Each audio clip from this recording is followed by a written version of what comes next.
नमस्कार, आप देखना शुरू कर चुके हैं फर्स्ट लुक बिहार। मैं सेजल आपके साथ। आज हमारे साथ जुड़े हैं कांग्रेस के जिला प्रवक्ता समीर कुमार।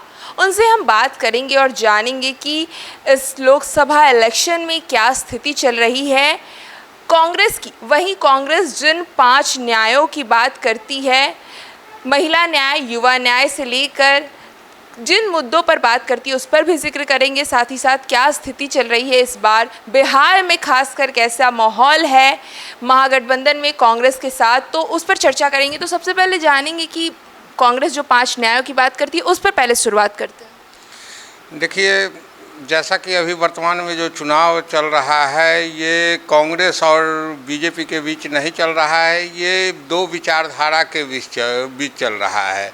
जहां एक विचारधारा है जो लोगों को अपना अधिकार देना चाहती है, वहीं दूसरी विचारधारा है जो समाज को तोड़ने का काम कर रही है। और इसी के लिए हमारी कांग्रेस पार्टी ने अभी जो 5 गारंटी दी है, जैसे युवा न्याय में हमारी पार्टी कह रही है कि यहाँ के बच्चों को बीजेपी में की सरकार में आप लोग देखे हैं कि रोजगार जिस तरह छीन लिया गया है, उस तरह उसमें हमारे कांग्रेस पार्टी ने कहा है कि अगर हमारी सरकार बनती है तो हम 15 अगस्त को झंडा फहराने से पहले 30 लाख जॉब देने का काम करेंगे। और अभी हमारे जो युवा मतलब भटक रहे हैं रोजगार के बिना, इससे समाज में कई तरह की विकृतियां आ गई है और जिसका परिणाम देश भुगत भी रहा है। मतलब कहीं कहीं आंदोलन हो जा रहे हैं या सामाजिक विद्रोह हो रहे हैं। और दूसरा हम लोग कह रहे हैं किसानों को हम लोग न्याय देने का काम कर रहे हैं। जिस तरह प्रधानमंत्री नरेंद्र मोदी जी कि भाजपा कहती है कि हम लोग किसान को 6,000 रुपये दे करके सम्मान दे रहे हैं, लेकिन वास्तव में वो किसानों को लूट रहे हैं। 2014 में जो किसान को डीएपी मिल रहा था 14 रुपये किलो, उस समय में गेहूं किसान का बिकता था 15 रुपये किलो बिकता था। और आज के डेट में क्या हो गया है कि किसान को डीएपी मिल रहा है 35 रुपये और ब्लैक से मिल रहे हैं 40 रुपये किलो। लेकिन किसान का गेहूं का दाम क्या है आज 23-24 रुपये। यानी जिस तरह से खाद बीज का दाम बढ़ा है 2.5 गुना, उस तरह किसान के अनाज का दाम नहीं बढ़ा है, जिससे कि ये किसान को का खून चूसने का काम कर रहे हैं। किसान पहले 2 बीघा ज़मीन वाले गांव में ज़मींदार कहलाते थे, आज वो लेबर क्लास से भी नीचे गिर गए हैं।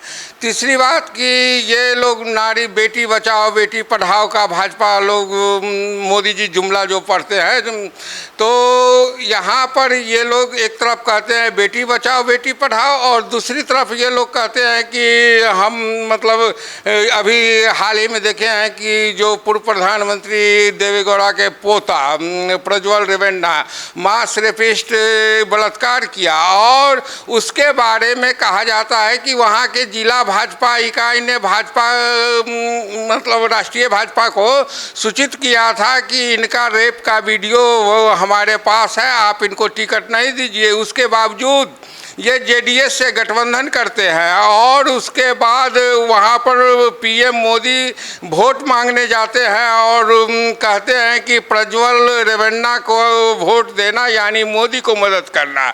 और दूसरी तरफ हम लोग देखे हैं कि किस तरह हमारे महिला पहलवानों को ब्रजभूषण शरण सिंह ने यौन शोषण का आरोप लगा और उस पर बहुत बड़ी आंदोलन हुई, लेकिन ब्रजभूषण शरण सिंह को न बीजेपी से हटाया और इस बार उनके बेटे को टिकट दे करके सम्मानित कर रहे हैं। तो ये महिलाओं का अपमान है और हम चाहेंगे कि वो कल हमारे मुजफ्फरपुर की धरती पर आ रहे हैं तो वो इस धरती से पूरे भारत के महिलाओं से मतलब माफ़ी मांगने का काम करे। दूसरी तरफ हमारी पार्टी कांग्रेस है कांग्रेस मतलब कह रही है कि हम आधी आबादी को आधा हक देने का काम करेंगे। इसीलिए हमारी पार्टी ने एक योजना भी दी है कि हम गरीब परिवार के हर एक महिलाओं को 1-1 लाख रुपए देने का काम करेंगे और उसके बाद जॉब में भी उनको आरक्षण मिलेगा। इन सब का भी जिक्र मतलब जिक्र है। अच्छा, एक तरफ राहुल गांधी भारत जोड़ो न्याय यात्रा कर रहे हैं, वहीं दूसरी ओर मोदी रोड शो भी कर रहे हैं और हाल ही में आज ही पटना में उनका रोड शो है और यहाँ पर मुजफ्फरपुर में भी वो पताही में आने वाले हैं। तो क्या लग रहा है, दोनों में से प्रभाव जनता पे किसका ज़्यादा नजर आ रहा है? देखिए, जिस तरह से 2014 से हम लोग देख रहे हैं कि मोदी जी मन की बात करते हैं, वो पब्लिक के मन की बात कभी नहीं सुनते हैं, तो वो रोड शो करते हैं। रोड शो में उनको पब्लिक से बात नहीं होगी, पब्लिक की समस्याएं वो नहीं सुन पाएंगे। और हमारे नेता राहुल गांधी जो मतलब भारत जोड़ो आंदोलन यात्रा किए हैं, भारत जोड़ो यात्रा, इसमें 4000 किलोमीटर के यात्रा में वो लगभग लाखों लोगों से उनकी समस्याएं सुनी है और उन समस्याओं को सुनने के बाद वो गरीब तबके के लोगों से मिले, वो किसानों की समस्याएं सुने, वो छात्र की समस्याएं सुने और महिलाओं से मिले और उन सब की समस्याओं के सुनने के बाद आज जो हमारा ये 5 गारंटी देख रहे हैं, वो 5 गारंटी भारत जोड़ो यात्रा से निकली पब्लिक की आवाज़ है। ये कांग्रेस का मैनिफेस्टो नहीं कर सकते हैं, ये पब्लिक की तरफ से आया हुआ मैनिफेस्टो कर सकते। अच्छा, मोदी जी कल आने वाले हैं, पताही हवाई अड्डे का वादा उन्होंने पिछली बार जब आए थे इलेक्शन के टाइम लोकसभा तब भी किया था और इस बार फिर आ रहे हैं।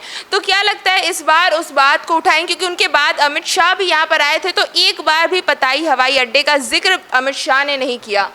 देखिए, ये लोग तो पब्लिक को 15-15 लाख रुपए 2 करोड़ युवाओं को रोजगार देने का सहारा इंडिया का पैसा वापस करने का भी बात किया, जो अभी तक उस पर भी काम नहीं हुआ।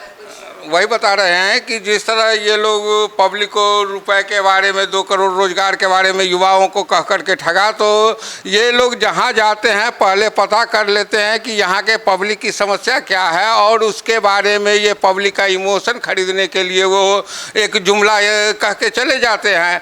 और मतलब इसके बारे में हम कहेंगे कि आप ही के चैनल ने एक कार्यक्रम पताही हवाई अड्डा का चलाया था, उसमें किस तरह जिस तरह हमारे जो कैंडिडेट अजय निषाद है, अजय निषाद कहते हैं कि भाजपा वाले को क्यों टिकट दे दिया, तो अजय निषाद जी पर मतलब वो नागरिक उड्डयन मंत्रालय को पत्र लिखा था कि यहाँ कोई हवाई अड्डा खोलने का, तो उसके जवाब में नागरिक उड्डयन मंत्रालय ने कहा कि बिहार सरकार से हमारे पास कोई प्रस्ताव ही नहीं है।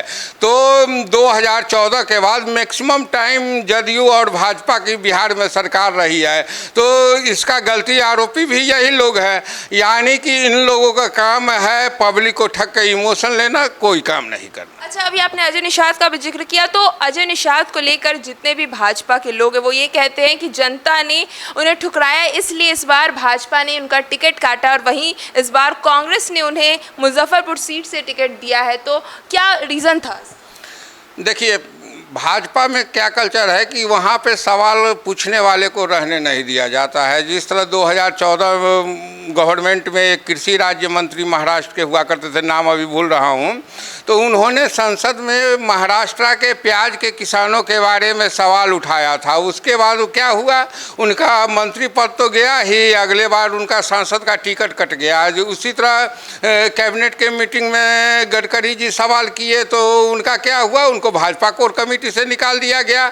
उसी तरह यहाँ पर जिस तरह हम बताएं ना हवाई अड्डा के बारे में, हवाई अड्डा के बारे में ये सवाल किए तो मोदी जी को सवाल करने वाले पसंद नहीं हैं और इसलिए इनका टिकट काटा गया है।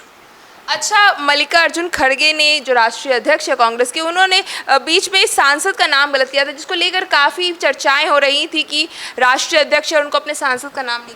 देखिए, मल्लिकार्जुन खड़गे राष्ट्रीय नेता हैं, वो साउथ इंडिया से आते हैं, उनको एक तो हिंदी शब्द भाषण देते हैं तो उसमें कुछ टूट फूट होती रहती है और कोई भी राष्ट्रीय नेता, हम कहते हैं प्रधानमंत्री नरेंद्र मोदी हो, उनको भी अपने 303 सांसद है, उनका नाम नहीं पता होगा। और इस कारण ये भूल नहीं है, ये अगर पूछे हैं तो वो जानकारी लेना जरूरी था, इसलिए वो पूछ करके, मैंने गलत ना बोले इसलिए पूछ करके जाओ अजय निषाद का नाम, इसलिए ये कोई बड़ी बात नहीं है। लेकिन मुजफ्फरपुर की जनता उनसे बहुत सी सवालें करना चाहती है, जिसका जवाब नरेंद्र मोदी जी को दे करके जाना चाहिए।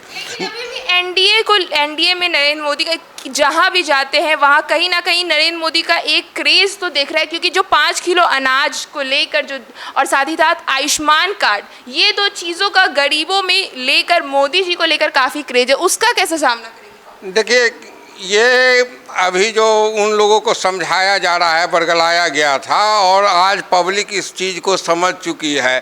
5 किलो अनाज यानी 30 रुपये अनाज है, तो वो 150 रुपये की अनाज हुई, और उसके बदले में पब्लिक महंगाई से लूटी जा रही है। आप एक नमक जो पहले टैक्स फ्री था, उस नमक पर भी टैक्स ले रहे हैं। खाद्य वस्तुओं के दाम, कपड़ा जो पहन रहे हैं उस पर 18% टैक्स ले रहे हैं, यानी 150 रुपये के सामान दे करके पब्लिक के हज़ारों रुपए लूटे जा रहे हैं, जिससे कि वो गरीब परिवार में कुपोषण के शिकार हो रहे हैं, उनको उचित पोषक भोजन नहीं मिल पा रहा है, जिसके कारण आज इस महंगाई पर भी यहाँ के पब्लिक मोदी से सवाल कर रहे हैं, और इसका असर आप पब्लिक फील्ड में देख सकते हैं। अच्छा, इस बार जो एनडीए कह रही है कि 400 पार और बिहार में पूरी 40 की 40 सीटें, तो इस पर क्या कहेंगे? देखिए, इसके बारे में गृह मंत्री अमित शाह खुद एक बार जवाब दिए थे कि किस चैनल पर वो इंटरव्यू दे रहे थे, तो उसमें बोले थे कि उनसे एंकर पूछा था, ऐसा ही किसी स्टेट चुनाव में था, वो जो टारगेट दिए थे, तो अमित शाह कहे थे कि ये हम अपने कार्यकर्ताओं के मोरल बूस्टअप करने के लिए देते हैं, ये कोई मतलब ये अपने कार्यकर्ता को उत्साह देने के लिए बोले हैं। लेकिन पहले 2 फेज का जो चुनाव हुआ है, उस चुनाव के बाद अब नहीं, नरेंद्र मोदी जी जिस तरह 2 चरण के चुनाव में जो लगाते थे, अब की बार 400 पार अब नहीं बोलते हैं। लगता है कि 2 चरण के चुनाव में वैसा अभी तक क्रेज, जिस हिसाब का 400 पार का क्रेज बीजेपी सरकार का दावा था, उस पर कमी नजर आया। देखिए, हमारे नेता राहुल गांधी जो बोलते हैं सो होता है। जिस तरह कोरोना काल में वो बोले थे कि भारत की अर्थव्यवस्था गिरेगी, इस पर तैयारी करनी चाहिए, लेकिन बीजेपी वालों ने मजाक बनाया था। हमारे नेता राहुल गांधी जो कहते हैं सो होता है, जैसे कि कोरोना काल में जो हमारे अर्थव्यवस्था के बारे में या उसकी गंभीरता के बारे में बताए थे, उससे पूरा देश मतलब उनका जीडीपी अर्थव्यवस्था तक गिर गई, और पूरा देश में एक बहुत बड़ा बवाल हुआ, जो हम लोग देखे भी।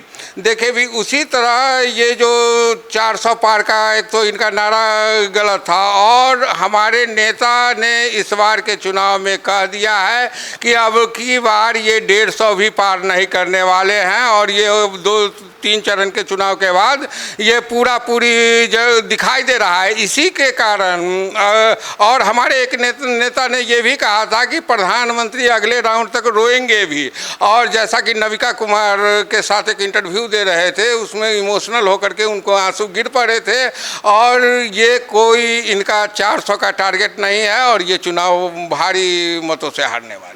धन्यवाद। तो जैसा कि हमने बात किया कांग्रेस के जिला प्रवक्ता से, और आपको बताया क्या स्थिति है कांग्रेस की बिहार में, साथ ही साथ पूरे भारत लेवल पे किस हिसाब की स्थिति है। तो इस खबर में बस इतना ही, और खबरों के लिए बने रहिए हमारे साथ। हमारे फेसबुक चैनल को लाइक कीजिए, हमारे यूट्यूब चैनल को सब्सक्राइब कीजिए। धन्यवाद।